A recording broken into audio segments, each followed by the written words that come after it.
হ্যাঁ ভাই, ভাই এটা কি কেক ভাই? এটা কিটক্যাট তিরামিসু। কিটক্যাট তিরামিসু জি। ভাই ওই পাশে 250 ভাই, আপনার পাশে কত?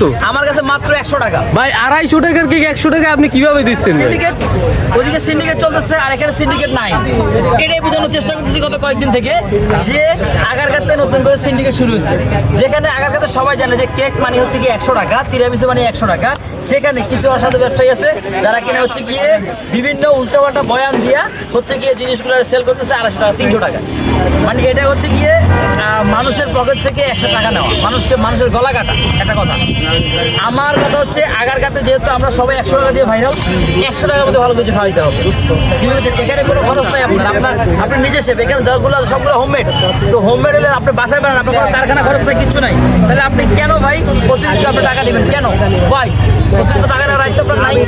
আপনাকে 100 টাকার মধ্যে আসতে হবে, রুলস 100 টাকার মধ্যে আসবেন, দেখবেন যে আপনার জিনিসটা ভালো চলবে। ভাই আমি আপনাকে ভালো পরামর্শ দিচ্ছি, ভালো সেল করতে চাইলে জিনিসের দাম কমায় মানুষকে খাওয়ার সুযোগ করে দেন, ইনশাল্লাহ আপনারটা ভালো যাবে। আমারটা যেরকম ভালো চলে আপনারটা ভালো চলবে।